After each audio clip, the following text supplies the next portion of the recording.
Okay, in this video I'm going to go over how you can introduce your dog to somebody if your dog is a little bit fearful of strangers. Now we have two dogs, we have Lulu and we have Cooper.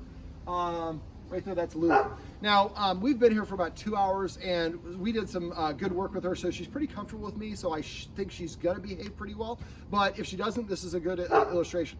Now, for dogs, when we have a fearful dog, as a human, we want to just approach that dog and pet him and love him and show him with affection. But for dogs, if they're fearful, one of the best things you can do is completely ignore them. We also would like the dog to be the one to approach the human as opposed to me going to the dog like I just did with the camera. Now, for dogs, front facing is confrontational, sideways is approachable, behind you you're defenseless. So we have kind of a side entry in the house, and we're going to let the dogs out, and I'm going to basically do this video, so we're hopefully going to have friends and neighbors of Lulu's guardians are going to come by and watch this video and emulate this particular exercise.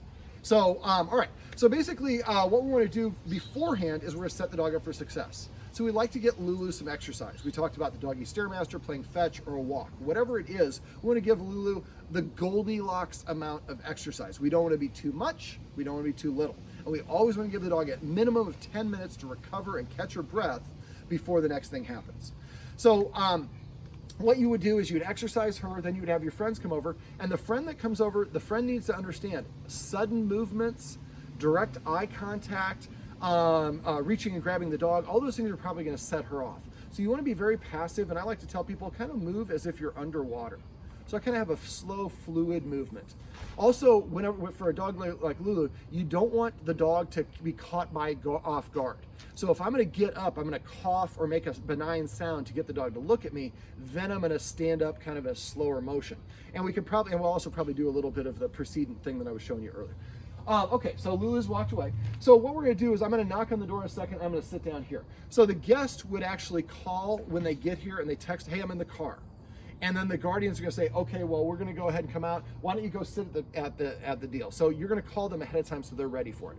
I would like the guardians to have this door closed and have the dog somewhere away so the dog's going to come and just start barking at the person before they see him. So basically, then I'm going to knock here in a second. I'm just going to be sitting here, and I'm going to set things up in advance. I have some high-value training treats. Now, before you do this, I would sweep all this stuff away just so that it's easy for the dog to see the treats. Now, I'm going to sit. Ideally, we'd like to have the dog approach me from the side or slightly from behind. Now, this puts the person at a little bit of danger. So if you think the dog might nip or the dog is uncomfortable, don't risk it. We have instincts for a reason. So if your gut tells you something's wrong, then maybe you take them for a walk together or do something else first as opposed to doing this. And walking together is also a great way to do it. You might have to have the person walking in the street and you're on the sidewalk, increase the distance so the dog is not targeting and reacting, and then get them walking forward. If a dog is moving there, it's a lot easier for them to adjust to things, and if they're standing and staring, they're gonna just give all their attention to the thing they don't want. So I'm gonna adjust this. It's fall, Nebraska, leaves. So what I'm gonna do is I want her to be in a really good mood before she meets me. So I'm gonna leave a little bit of a trail of treats, and you can kind of just sprinkle some treats out here. Now I'm going to be sitting with my back to her, and she already knows me, so she probably is going to come up to me. But if she comes to you, I don't want you to go and try to reach and try to pet her. Remember, front facing is going to be hard for her. So when she does come to my side, if she comes to you and she lingers and nudges you, if you do feel like you could pet her, you're going to reach your hand out to the side and leave your hand there. Don't engage her, just leave right at her. And if I go like this and she barks and moves away, I'd probably say that that's her way of saying, that's too advanced for me, I'm not ready for that. Ideally, what we like her to do, come out and get some treats and sniff me. And if the person that you're coming over has dogs, it'd be great if they could actually take their shirt or their pants and rub it all over their dog and then put it on. So they're smelling like another dog. That scent can stimulate the dog, and actually sometimes I think for her it's gonna be beneficial. All right, so I'm gonna knock on the door and I'm gonna come and sit right down back here, and we'll talk about a couple other things we can do. All right, so I've got a couple treats in my hand so I can kind of offer like this if I need to. I don't want to reach to my pocket each time. I just want to be able to hold them out. All right, so here she comes. Now she's coming up and sniffing me, which is probably not what she's going to do for you. She's probably going to bark and move around. But she is taking, whoop. Now you see that sudden jerky movement? That's an illustration of cortisol, the stress hormone in her blood.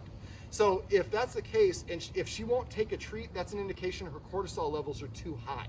So we want to wait for her to be relaxed, and then if she is nudging you or pawing at you, you can kind of hold your hand out like this So see how she took the treat? Watch, she's gonna come back to my hand. Well, we'll see if she does. She found the other treats. But I'm leaving my hand there, and usually a dog will come back and sniff your hand again, and they're getting a little bit more of your scent. There we go. Is she a beautiful girl? All right, so what we're gonna do now is we're gonna go back and what I'd like the guardians to do is have somebody come and meet the dog here first, then we're gonna walk over there. Now, before I get up, we would either like the guardian to give her a treat, or you're gonna give her a treat. It's probably gonna be best to come from the guardian. So I give a treat, and then I kind of get up and try to move slowly. Then we're gonna go ahead, and you're gonna go ahead and come on out. Lulu. All right, I'm gonna have you guys grab the seats over there. Lulu. Lulu. Hey, film her. So, Lulu, see how her body doesn't look balanced? Her legs, she's leaning. Sometimes she's leaning, she's trying to, her legs are saying no, and she's trying to lean to get the, she's of two minds. She doesn't know what she wants. So again, that's what we'd like her to do is do what she's doing now, sniffing my butt, sniffing my area, and just feeling comfortable. So if you see twitchiness or jitteriness, that's a time to make sure that we're not going to engage with her. We want her to approach us. Now, when you come in here, we would like to have the guardians that she lives with on this side. We don't want to have the guest sitting right here, because this is going to block the exit, which is going to make her feel more uncomfortable. So I'm going to come and sit over here. Now, even though Laura, you can film her actually. You see her body, you see she's moving away. There we go. So she's saying, I'm all sorts of uncomfortable because Laura's been sitting here in the chair for 2 hours. She hasn't moved around. And Laura's now adjusting her body posture, but Laura was front facing a little bit. I think that was a little bit much for her. So what I'm doing is I'm offering a treat on the ground, and I want her to move around, move a bit. So I don't want her just to sit and stare at the guest. So if she starts barking at the guest, if she does this, then what I would have you do is put her on the leash, take her to the driveway, and take her for a little walk in the woods. And again, have the person as the guest. You're going to be to the side of her. And if she's like this, I definitely would not ask her to sit, because if she does it on her own, that's a way of her indicating I'm comfortable. But if I'm fearful of something and my authority figure tells me to sit, that's probably going to make me feel more uncomfortable. Now, as a guest, as a host, we want our guests to feel comfortable. So we're going to try to act like I've seen people spank their dogs or try to control the dogs to show the guests, look, I'm on top of it. But really, the dogs aren't going to learn from that. It's really just going to amplify the insecurity. So that, I'm trying to get her to engage a little bit. There we go. But again, she gets to do it on her own speed. So again, I would sweep up this area so that guests could have a plethora of treats. And get one of these. This is a mini treat pouch from PetSafe. Fill it up with treats. And then basically what we want the dog to do is not just stare at the guest, but to move around. So throw a treat here. Sometimes throw them behind. If the dog seems like it's struggling, throw the treat behind them. It helps them understand that I can move away from things that I don't like, I'm uncomfortable. So you see that she's kind of not approaching Laura, and you see her body language looks a little bit stiff there. There we go. Now she's taking the treat. There's another one on the ground there. We'll see if she takes it or not.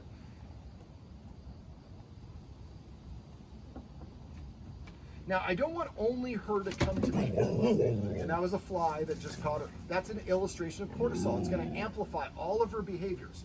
Now, while this is going on, we don't want her guardians to say, good girl, it's okay, it's all right. We just want to kind of be relaxed and having her be comfortable with it. So sometimes I would throw the treat in front. Now, if the guest throwing the treats is too much, I would have you guys throw the treats. So throw them there, throw them here. We want to get her moving around and not just simply staring at the guest and barking and grumbling. Now, I'm going to go ahead, and since I'm a little bit, this is kind of a role reversal. When we first came in here, the dog was a little bit more comfortable with Laura and not as comfortable with me, but since Laura's standing and I'm not, I think that makes it a little bit more relaxing. So if you can sit down on the floor, if she's really uncomfortable, that can help her feel a little bit more relaxed. And she seems a little bit trapped, so I'm going to kind of throw this treat a little further away. I'm going to get her to move away from me intentionally. And we think, we just want to get the dog to approach. We'd like the dog to approach too. But if the dog moves away and something good happens, then that helps the dog understand. If I don't like things, I can move away.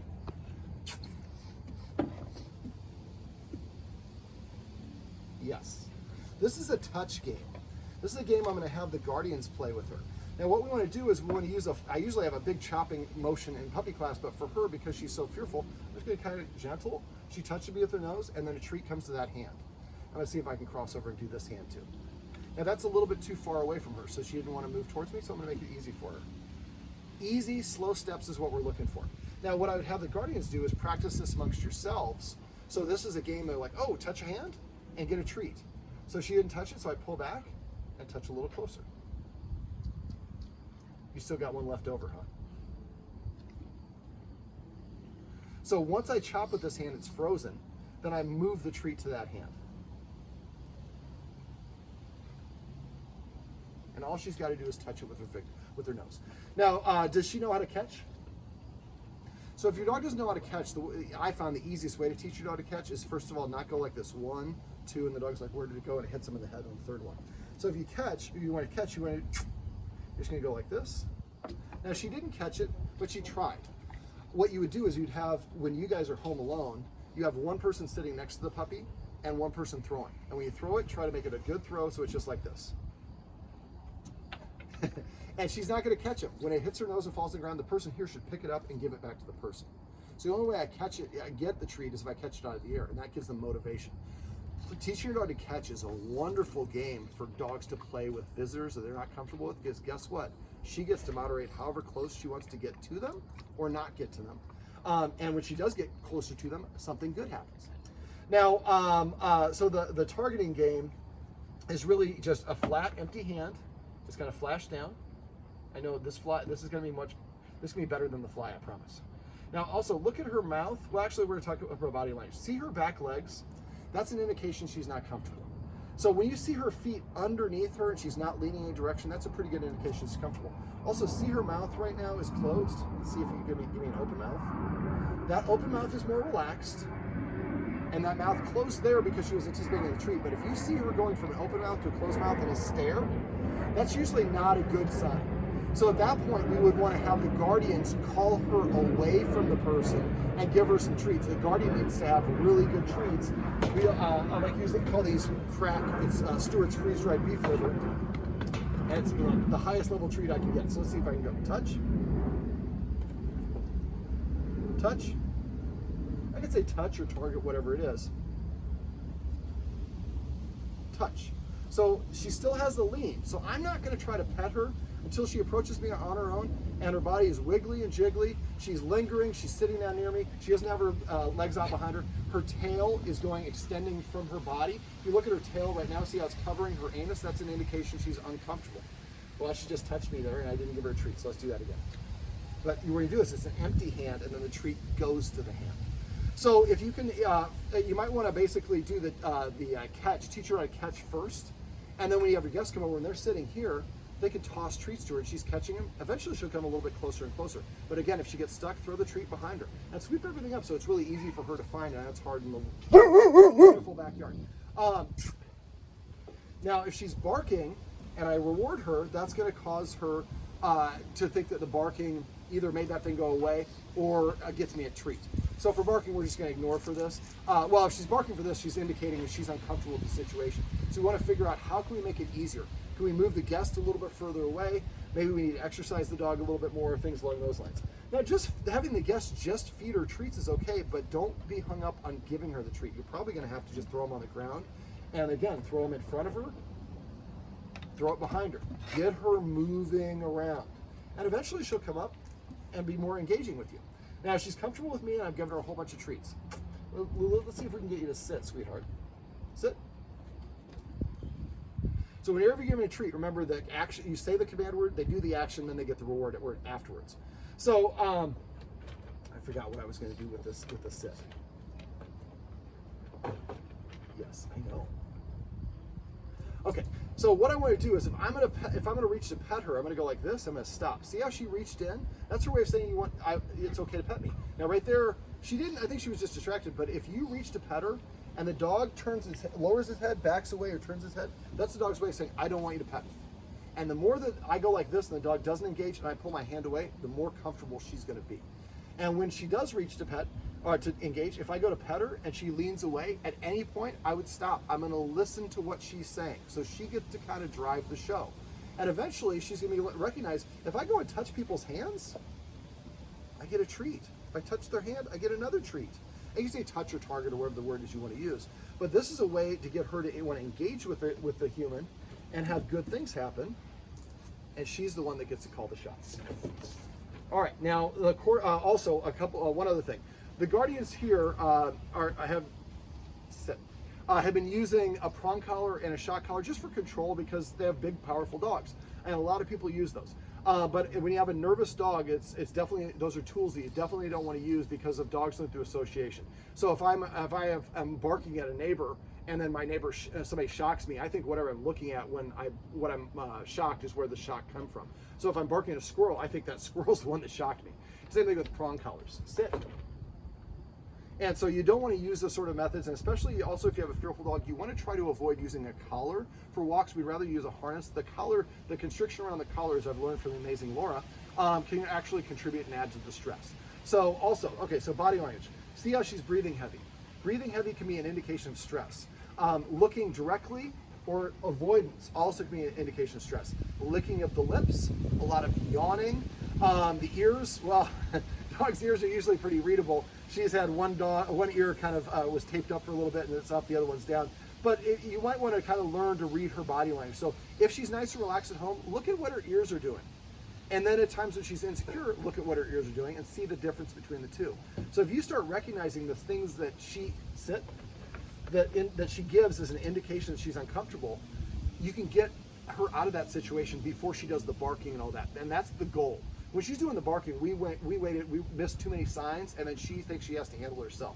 So the more she would go like this and she engages, and good things happen, the more she's likely to want to continue to repeat that behavior and get that good interaction. Well, let's see if we can get you to do a down. Does she know a down? Down? That's kind of the opposite of down, but you're such a good-looking girl, we'll do a sit. This handsome girl, or beautiful girl, let's show the camera who you are. This beautiful girl is Lulu. And these are some tips and tricks you can use if you have a dog that's fearful of meeting new people.